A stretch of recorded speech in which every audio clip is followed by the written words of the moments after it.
untuk video kali ini saya kembali membawa Siswanto. Ngomong-ngomong dia tuh punya YouTube channel juga ya, namanya apa Sis?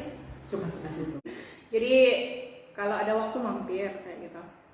Oke, untuk video kali ini kita kan sudah menyelesaikan ke-16 episode dari K-drama serial drama The World of the Man. Married Couple. Jadi kita akan bincang-bincang mengenai drama tersebut. Sambil bincang-bincang masalah K-drama tersebut, kita sudah menyiapkan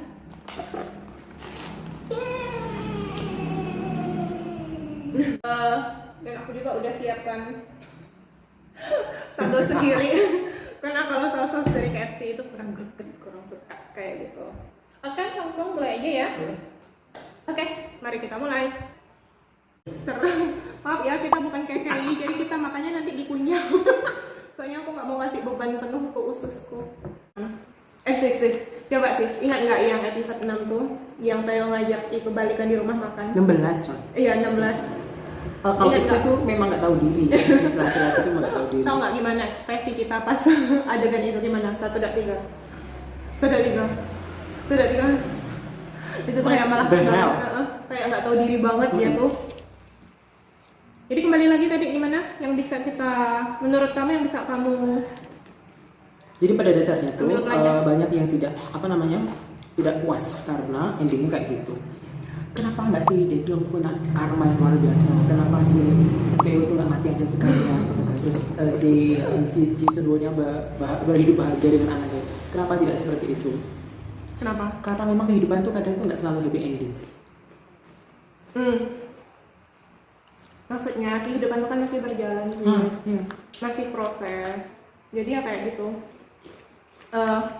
Seperti tokoh-tokohnya juga, tokoh jahat itu kan dia bisa berubah. Begitu juga dengan tokoh baik. Seperti temannya siapa?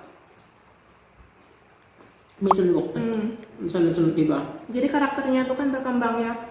Begitu juga dengan kehidupan kayak gitu. Jadi jangan mengharapkan yang ending dulu, karena kan itulah proses, namanya kita hidup. Masalah tuh pasti ada aja, bukan hanya itu. Never judge a person because what they have done in the past.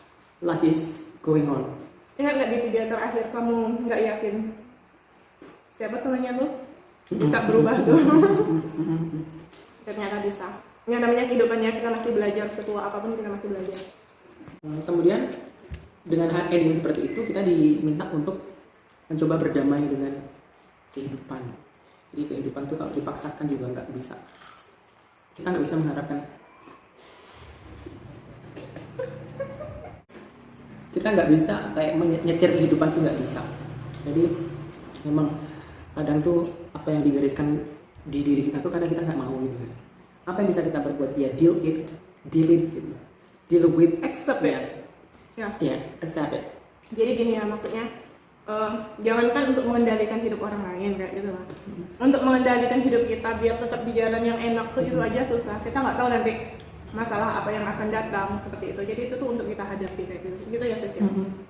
Kemudian kalau dari aku yang bisa kita ambil hikmahnya, ya terlepas kamu perempuan atau laki-laki, terlepas kamu sukses atau tidak, terlepas kamu sudah menikah atau belum, kita tuh harus mandiri loh. Yes. Ya, kita tuh harus berdiri di kaki sendiri. Stand on your own feet. Iya. No one fit you. Baik secara perasaan maupun secara finansial. Kita tuh nggak bisa menggantungkan hidup kita pada seseorang. Kenapa? Seperti yang sudah menikah, dalam kasus ini tuh kan Lee Theo dan Jisoo juga sama Daekyung akhirnya berpisah kayak gitu. Jadi mereka bertiga ini, baik Lee Theo maupun Jisoo maupun Daekyung, mereka tuh akhirnya berdiri loh di kaki masing-masing kayak gitu. Like Jisoo is always independent woman since she was in a kid, I think, because their parent died in an early age. Jadi dia tuh kayaknya sudah independen gitu. Sudah terlatih. Yang mungkin yang tidak bisa independen tuh si Daekyung otomatis karena their family support her a lot. Familinya itu mensupport dia itu dengan, dan emang tajir sih. Ya.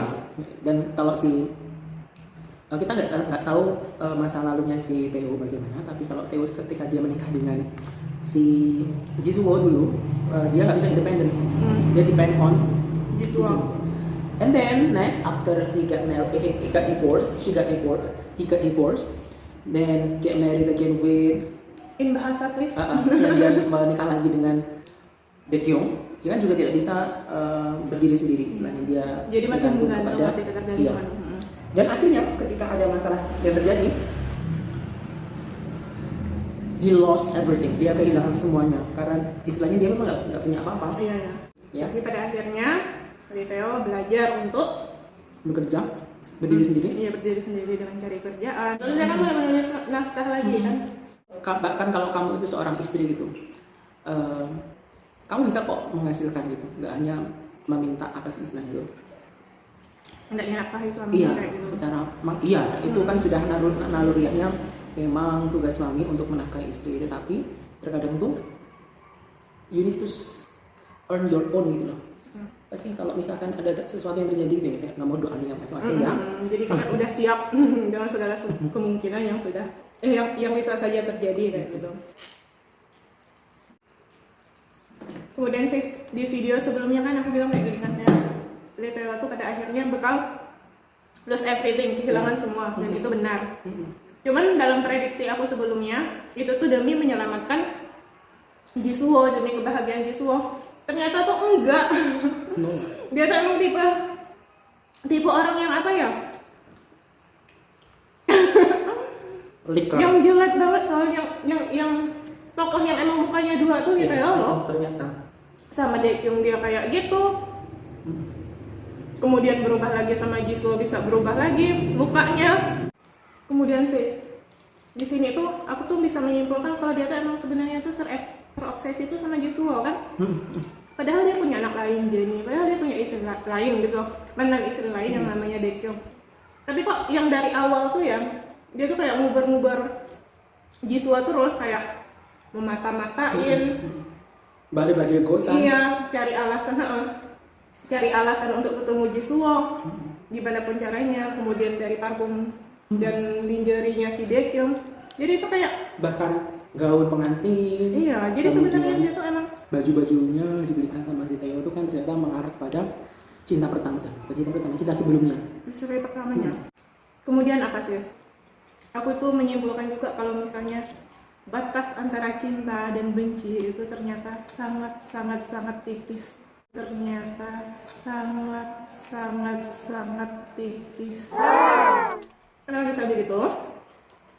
Soalnya seseorang menyakiti kita itu akan benar-benar terasa sakit Ketika kalau kita tuh cinta kita ke dia tuh besar gitu loh. Enggak, jadi makanya jadi kalau kamu benci sama orang, sama seseorang atau bagaimana tuh hati-hati tuh, jangan-jangan kamu menaruh perasaan terpendam kayak gitu.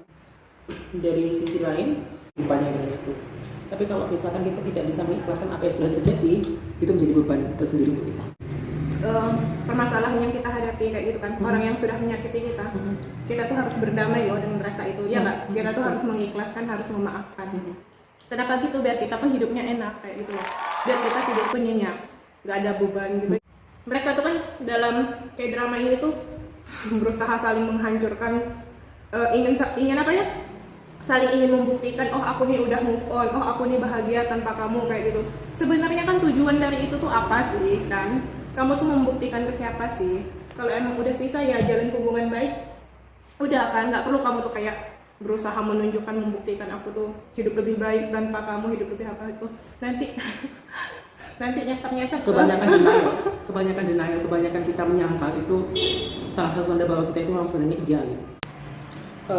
Sebenarnya kita nggak bisa menentukan mana yang protagonis, mana yang antagonis di dalam drama ini, karena pelakuannya tuh naik turun gitu, nggak bisa terus langsung si Jisun Boy ini baik terus itu dia nggak baik loh. Dia tuh licik banget orangnya tuh. Iya, kemudian kejiwaan juga. Masa dia tidur sama siapa, dia pamer?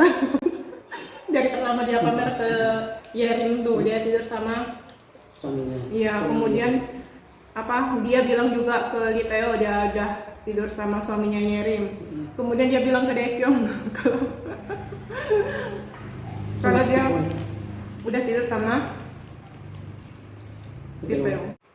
Dan after all Daekyung spend menghabiskan masa mudanya itu sia-sia. Iya. Tapi dia masih muda kok ya. Gitulah sih, namanya pengalaman. Kalau nggak gitu kan nggak belajar kita sebagai manusia. Salah satu memproseskan dengan cara seperti itu. Dr. Kim itu loh, keberadaannya tuh nggak dianggap ya. Di awal kan Dr. Kim tuh sebenarnya udah bilang dalam perceraian tuh nggak ada yang menang, nggak ada yang kalah loh, semua tuh kalah. Kenapa? Karena semua tuh bakal mengalami dampak dari perpisahan itu. Tapi karena si sebuah ini keras kepala. Ya, gitu lah, kamu kadang punya teman nggak udah dikasih tahu tapi ngeyel gitu loh. Emang beberapa orang tuh perlu mengalami sendiri baru belajar tuh. Jadi intinya itu ya sis ya, maksudnya dalam hidup tuh kalau kita mau hidup tenang, tidur nyenyak, nggak menyimpan beban, kita tuh harus memaafkan musuh-musuh kita. Ikhlas. Iya, let it go, biarlah. Itulah proses kehidupan, itulah yang harus kita jalani kayak gitu. Emang namanya kita hidup ya, proses tuh ada terus kayak gitu. Masalah tuh ada terus. Ya wajar. Iya. Kalau Yerim sama suaminya yang bisa kita ambil pelajaran gimana ya? Pertama aku mau bilang gini loh. Pasangan yang toksik. Toksik. Terlepas itu perempuan atau laki-laki, kalau kamu udah bikin kesalahan fatal terus kamu memaafkan, itu artinya tuh kamu tuh siap dengan kesalahan yang kurang lebih sama di kemudian hari, cepat atau lambat kayak gitu. Ini terlepas dari main perempuan ya, entah itu judi, entah itu suka mukul, entah itu apa ya, bohong atau gimana kayak gitu. Jadi akhirnya memutuskan untuk melepas suaminya. karena dia nggak mau lagi loh hidup dalam bayang-bayang ketakutan kayak gitu. Bagi yang memulai hidup rumah tangga atau yang udah berkeluarga, ya jangan sampai ini tuh membayang-bayangi hidup kalian ya. Maksudnya ini tuh kan dalam kehidupan seseorang kan kasusnya nggak sama, nggak apa namanya aja ini drama fiksi kayak gitu. Mungkin Jadi- ada yang mengalami. Mungkin. Jadi itu kayak jangan dijadikan momok lalu nanti curigaan sama pasangannya atau gimana. Ini kan cuman drama aja, tapi kan nggak salah juga kalau kita tuh kayak mengambil hikmahnya, tapi jangan kayak berlebihan terus parno kayak nggak mau nikah atau gimana gitu. Junyoung tuh kemana ya? Kok dia bisa bertahan hidup sampai sekarang? Kamu kiranya kemana? Dia tuh dirawat sama Daekyung, No? sama bapaknya Daekyung. Hah? Lah. Dirawat lah, dia ngasih dia duit kayak gitu. Kalau aku lebih ke Dr. Kim. Oh iya. Kayak Dr. Kim juga berpengaruh kayaknya. Ada peran di situ kayaknya. Benar. Because dari awal tuh memang Dr. Kim kan orang yang dipercaya sama Junyoung untuk bercerita kan. Oke teman-teman, jadi segitu aja dulu video dari kita. Terima kasih sudah menonton video ini. Semoga kita semua bisa hidup dengan lebih bahagia dengan cara saling memaafkan, bahkan memaafkan musuh yang paling menghancurkan kita, yang paling melukai hati kita, yang paling Menggerogoti hidup kita. Iya, kita harus memaafkan agar hidup kita bisa tenang, bisa bahagia kayak gitu. Kemudian untuk yang berumah tangga atau yang ingin memulai berumah tangga, jangan takut, jangan terlalu parno gitu ya. Jadi pikir positif aja. Jangan lupa kunjungi YouTube channel Suka-Suka Sito. Jangan lupa jangan lupa subscribe, like, dan komen. Dadah. Annyeong. Annyeong.